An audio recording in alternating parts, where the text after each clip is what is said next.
யாருமே செயல்படுத்துறது ஏதோ ஒரு பொய் சொல்லிட்டு எப்படியாவது போயிடணும். இது வந்து எனக்கு சரியில்லாத விஷயம்.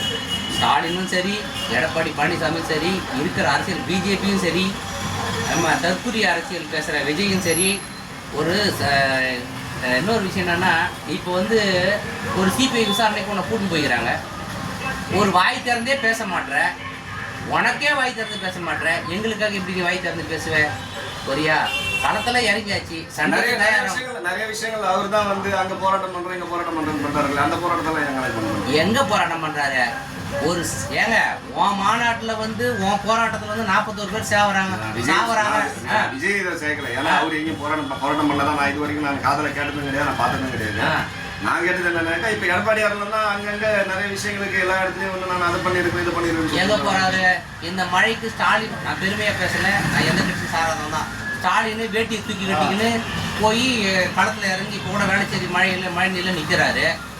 எடப்பாடி பழனிசாமி எங்க போய் நிக்கிறாரு? எங்கேயுமே நிக்கலையே. அவர் போய் சேலத்துக்கு போயிடுறாரு. அடுத்த செகண்டே வந்து சேலத்துக்கு விவசாயம். அப்புறம் எதுக்கு அரசியல் வரீங்க?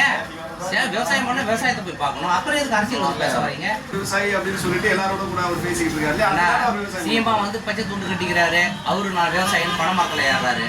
எடப்பாடி பழனிசாமி மம்பி எடுத்து தோல் மேலே வச்சுக்கிறாரு. கரும்பு கணக்கு கரும்பு வெட்டுறாரு. அவர் நான் விவசாயின்றாரு. சீமான் வந்து நிறைய போராட்டத்துக்கு போயிட்டு இருக்கிறாரு. மாட்டுக்கு போராட்டம் பண்றாரு, போராட்டம் பண்றாரு. கரெக்ட். சீமான் வந்து பாத்தீங்கன்னா ஒரு வந்து எந்த பின்புலமும் இல்லாத ஒரு தனி ஒரு மனுஷன் எத்தனை ஒரு 3% வாக்கு வங்கியை தக்க வச்சிருக்காரு சீமான். ஒரு சில வதந்தியா ஒரு சில விஷயங்கள், அது வதந்தியா இல்லை உண்மையான்னு தெரியல.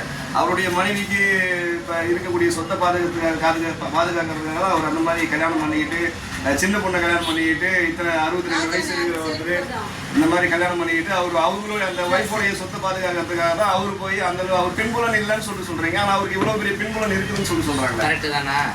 எடப்பாடி பழனிசாமியை விட, டிடிவி தினகரனை விட, வானதி சீனிவாசனை விட, நிர்மலா சீதாராமனை விட, நயனா நாகேந்திரனை விட, இன்னும் சொல்ல போனால் அதானியை விட, அம்பானியை விட அவ்வளோ பெரிய சொத்து வந்து சீமானுக்கு கிடையாது. சரியா? சொத்து இருக்குதுண்ணா. ஆனால் நம்ம சாதாரண மனுஷன், நம்மளுக்கே 1 ஏக்கர் 2 ஏக்கர் நிலம் இருக்குது.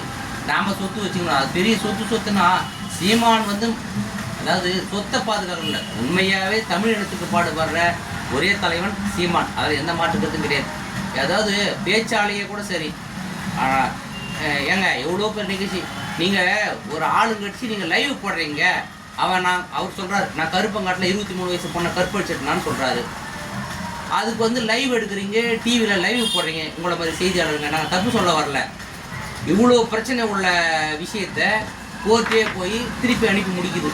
இன்னைக்கு வந்து சீமா வந்து நீங்கள் எவ்வளோ நெருக்கடி கொடுத்தாலும் நிற்கிறாரு. பார்த்தியா?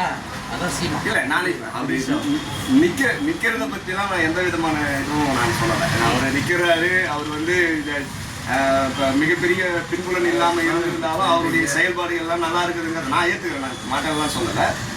என்னதான் இருந்தாலும் இப்போ விஜயலட்சுமி அவங்க வந்து இந்த மாதிரி இப்போ கெடுத்துட்டாரு, இந்த மாதிரி என்னோட கூட இருந்துட்டு என்னுடைய வாழ்க்கையை கெடுத்துட்டாருன்னு சொல்றாரு. அதுக்கு என்ன பதில்? விஜயலட்சுமி வந்து எத்தனையோ தடவை இதே மாதிரி இதே மாதிரி நம்ம வந்து ஊடகத்தில் பார்க்குறோம், பேப்பர் செய்திகளை பார்க்குறோம், எல்லாத்தையும் பார்க்குறோம்.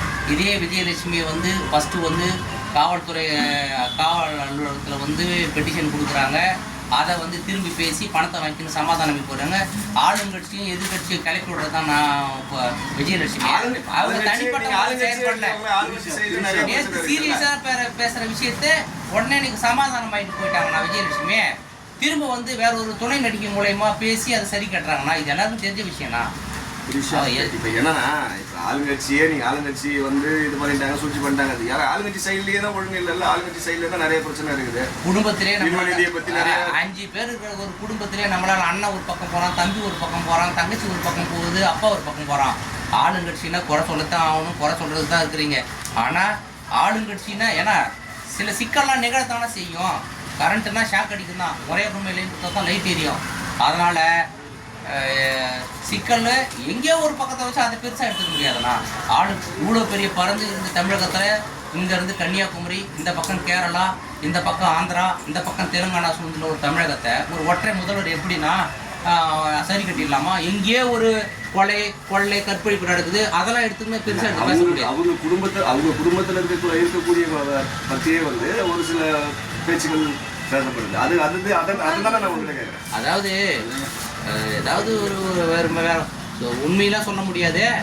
அதை வந்து எப்படின்னு கேட்டிங்கன்னா, ஏங்க திராவிடர் வழியில் வந்தவன் எவனும் திராவிடர் மட்டும் இந்த ஸ்டாலின் ஆட்சியில் எவனுமே எங்கள் ஆட்சியை குறை சொல்ல முடியாது. ஏன்னா இன்னைய வரைக்கும் வந்து சுயநலம் இல்லாத ஒரு ஆட்சி திராவிட தலைவன் தளபதி ஸ்டாலினால் மட்டும்தான் தர முடியும். வேறு எந்த கொமனாலும் தர முடியும். எடப்பாடி பழனிசாமி மாதிரி ஏங்க எடப்பாடி தோல்வி முதல் வந்தா 9 முறை தேர்தல், இந்த 9 முறை எடப்பாடி பழனிசாமி தோத்து தாங்க இருக்கிறாரு. ஒண்ணுல கூட கிடையாதுங்க. விஜய் வந்தாக்கா எல்லா விதமான நாங்கள் செயல்பாட்டிலையும் நாங்கள் முன்னாடி நிற்போம். நாங்கள் இது இருசக்கர வாகனம் கொடுக்கறதுல இருந்து, கார் கொடுக்கறதுல இருந்து, வீடு கொடுக்கறதுல இருந்து எல்லாத்தையும் கொடுப்போம்னு சொல்றாரு இல்லையா? கரெக்ட் தானே? நீங்க பாதுகாப்பு சொந்த பொதுக்கூட்டத்தான 41 சாவுக்கு நீங்க முன்னாடி நிற்காத பின்னாடி நின்றுக்கிறீங்க. நீங்க வந்து தமிழகத்தை எங்கன்னா ஆள போறீங்க. நீங்க ஆளறதுக்கான தகுதி, கொள்கை, கூட்டணி உங்ககிட்ட ஒரு எதுவுமே கிடையாதுண்ணா. உங்க தாவேக்கா அண்ணா தறிக்கட்ட வெற்று கட்சிக்கு பேர் தான் தாவேக்கா. என்னதுங்க? தறிக்கட்ட வெற்று கட்சிக்கு பேர் தான் தாவேக்கா. நீங்க வந்து மக்களுக்காக இறங்கி களத்தில் இறங்கி போராடுங்க, எதிர்கட்சி கிட்ட பேசுங்க, சிறைக்கு போங்க, சிறை நிரப்புங்க. இன்னும் நீங்கள் நடக்க வேண்டிய பண்ண நீங்கள் சொல்கிறீங்க நாங்கள் கை குழந்தை தவழும் குழந்தை, நீங்களே தான் காலையில் நீங்கள் வந்து சந்திச்சிங்க. ரொம்ப நன்றி, வணக்கம்.